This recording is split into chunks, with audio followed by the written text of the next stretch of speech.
रूहानी ताकतें हमारे आसपास हमेशा मंडराती रहती है। उनकी एक अलग ही दुनिया होती है जो वास्तविकता में तो दिखाई नहीं देती, लेकिन कुछ घटनाओं से महसूस ज़रूर होने लगती है। ऐसे ही एक हवेली के भूत की है। दरअसल एक पुरानी हवेली है जिसमें कई साल पहले राजा महाराजा रहा करते थे, लेकिन अब वह वीरान पड़ी है क्योंकि उन राजाओं के वारिस देश से बाहर जा चुके हैं। हवेली की हालत जर्जर हो चुकी है। अब उसे मरम्मत की ज़रूरत है। इसके लिए शासन के नोटिस के अनुसार संपत्ति के मालिक को सूचित किया जाता है। कुछ दिनों में पूर्व राजाओं के वारिस में से एक लड़की हवेली में अपने बच्चे के साथ दाखिल होती है, जो कि उस जमाने के राजा के नाती की लड़की थी। उसका नाम उर्मिला था। उसके पति की एक कार एक्सीडेंट में मौत हो चुकी थी। अब वह विधवा हो चुकी है, लेकिन उसके पास उसका एक बेटा है जो 8 वर्ष का है और वह भी अपनी माँ के साथ हवेली आया है। हवेली बहुत विशाल थी, इसलिए उसकी साफ सफाई के लिए कई मजदूर बुलाए गए, जिन्हें चप्पे चप्पे की सफाई करने का ठेका दिया गया। किसी को नहीं पता कि हवेली के कोने कोने में कितने खूनी रहस्य छुपे हुए हैं। उर्मिला के आने के बाद हवेली की हवा रूहानी होने लगती है। ऐसा लग रहा था मानो कोई वर्षों से इंतज़ार कर रहा था इस हवेली के वारिस का। एक रात उर्मिला अपने कमरे में अपने बच्चे के साथ सो रही होती है। अचानक उसके खिड़की से एक पक्षी टकरा कर मर जाता है। यह घटना अपने आप में असामान्य थी। पक्षी टकराते ही उर्मिला की नींद खुल जाती है और जब वह लाइट जलाकर देखती है तो डर से चीखने लगती है, क्योंकि उस कमरे की खिड़की से एक पक्षी फंसा हुआ था और उसके शरीर से खून के बूंदें फर्श पर गिर रही थी। नज़ारा इतना भयावह था कि वह अपने बच्चे को उठाना नहीं चाहती थी, लेकिन उर्मिला हिम्मत करके उस पक्षी को खिड़की से बाहर फेंक देती है। लेकिन इसके बाद उसे रात भर नींद नहीं आती है और वह सुबह तक जागती रहती है। दरअसल वह जानना चाहती है कि यह किसी की शरारत तो नहीं।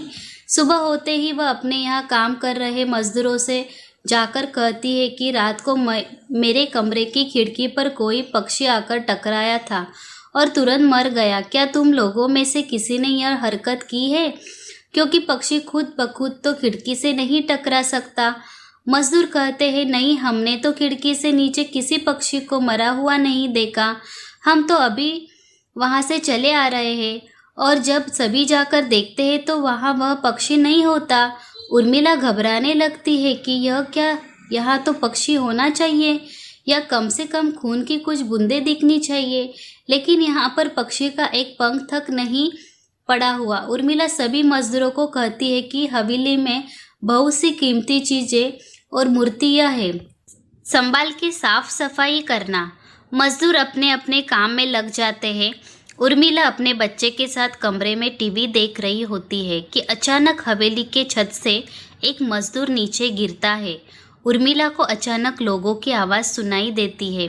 वह भागकर खिड़की से नीचे देखती है तो एक मजदूर की लाश पड़ी होती है। उर्मिला कमरे से नीचे आती है और इसके गिरने का कारण पूछती है। लोगों के जवाब अलग अलग होते हैं। कोई कह रहा होता है कि इसे खुद आत्महत्या की है और कोई कह रहा था कि यह गलती से गिर गया है। सभी के दावे अलग थे, लेकिन उर्मिला को कुछ अनकही बातें सुनाई दे रही थी। उर्मिला के कान में अचानक एक आहट के साथ आवाज़ आती है, अपने बच्चे को बचा सकती है तो बचा ले। उर्मिला यह वाक्य सुनते ही अपने कमरे की तरफ भागने लगती है, क्योंकि कमरे में उसका बच्चा अकेला टीवी देख रहा होता है। जैसे ही उर्मिला कमरे में पहुंचती है तो उसका बेटा खिड़की से कूदने वाला ही होता है कि उर्मिला उसका पैर पकड़ लेती है और वह खिड़की से लटक जाता है। उर्मिला पूरी ताकत से उसे ऊपर खींचती है, लेकिन बच्चा फिर भी कूदने की जिद कर रहा होता है। उर्मिला किसी कदर अपने बच्चे को काबू में करती है और कमरे के बाहर आ जाती है। वह मजदूर से पूछती है, बताओ क्या है इस हवेली में, क्योंकि ये बच्चा तो ऐसा नहीं कर सकता और अभी यह सब जो हो रहा है कुछ अलग ही चल रहा है। तभी एक बूढ़ा मजदूर उर्मिला से कहता है, बेटी ज़्यादा जानना हो तो अपने पूर्वजों की कहानी पढ़ो, तभी तुम्हें इस हवेली का इतिहास पता चलेगा। इस हवेली की कहानी की किताब इसी गांव के सरपंच के घर में रखी होती है, जो कि बहुत साल पहले मर चुके थे, लेकिन अब भी उनके बेटों के पास वह किताब मौजूद थी। उर्मिला सरपंच के घर पहुंचती है और किताब ले लेती है। किताब पढ़ते ही उसे पता चलता है कि इस हवेली में एक नौकर नौकरानी भी थे, जिनके बीच में बहुत प्यार था और वह कई सालों से हवेली की सेवा कर रहे थे। लेकिन एक बार रानी के शाही गहने चोरी हो गए और उसकी शंका में राजा ने नौकरी को चोरी की सज़ा दी और उसे जिंदा दफना दिया। उसके गम में उसके पति ने भी अपनी जान दी और उसके 1 महीने बाद ही उस राजा ने अपनी ही तलवार अपने गले में घुसेड़ कर आत्महत्या कर ली। उसके बाद छोटे मोटे हादसे हवेली में होने लगे, जिस वजह से यह हवेली हमेशा के लिए बंद कर दी गई।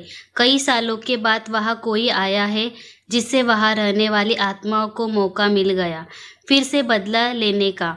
उर्मिला हवेली का रहस्य जानकर यहाँ से जाना चाहती है, क्योंकि उसे अपने बच्चे की चिंता है। इसलिए वह रात में ही कार लेकर एयरपोर्ट के लिए निकल जाती है। अचानक रास्ते में उसकी कार का एक्सीडेंट हो जाता है और कार पलटकर उल्टा हो जाती है, लेकिन दोनों को कोई नुकसान नहीं होता।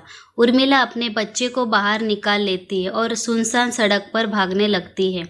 रास्ते में उसे एक कार आते दिखाई देती है और कार रोकने के लिए उर्मिला सड़क के बीच में खड़ी हो जाती है और अपनी मदद के लिए चिल्लाने लगती है। तभी अचानक कार वाला आकर कार का ब्रेक लगा देता है। उर्मिला पास जाकर देखती है तो उसकी हिम्मत बढ़ जाती है, क्योंकि यह एक पुलिस ऑफिसर होता है।